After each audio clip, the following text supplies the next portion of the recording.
Self-sufficiency, something Utah has become good at since its early days. It's that standard of hard work and prudence that Utah maintains, according to Governor Gary Herbert. You should live within your means, pay as you go, not have excessive debt, save money for the potential rainy day. And we've done that in government. We've tried to do it just like a household family would do. We do live within our means. We do pay as we go. Governor Herbert says Utah is a strong example of how to be efficient when the national economy is rough. After weathering these horrible economic times, are you enjoying your job? Well, some days are better than others. There's certainly challenges out there. You know, I'm honored to be the governor, and it's it's a privilege to be the governor of what I think is the best state in America by far. And when you look at the numbers, the state has fared well compared to the rest of the country. Utah's unemployment is more than 2% less than the national average. The state is ranked in the top 5 for job growth. Our future is bright. I've never been more optimistic in my life about the future of Utah than I am now.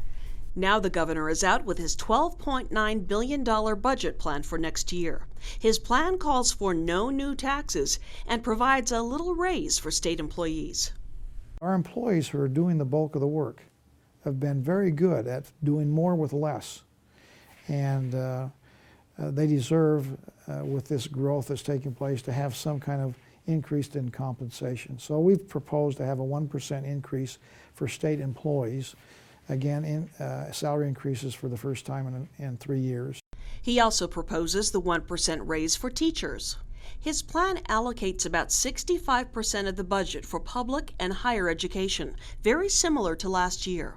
He wants to emphasize programs that focus on math, science, engineering, and technology. We believe there's a need for more technology. It's something that will complement the teacher in the classroom. And so more computer learning, more ability to have one-on-one with the computer to complement the in-class instruction with the teacher.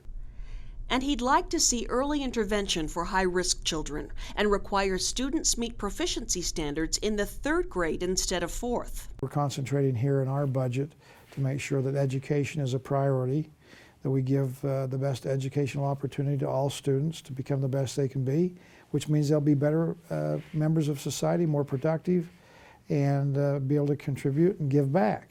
As Utahns increase their skills, he says they'll be better suited for a competitive marketplace. My focus as governor has been on growing the economy and creating jobs. I look through everything we do, every policy, every bill, with the question in mind, does it help or hurt the economic development of our state? If it helps to grow the economy and provide more jobs, it's a good thing, generally speaking. If it does the reverse, it's probably not.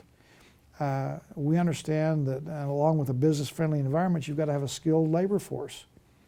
And so education is key.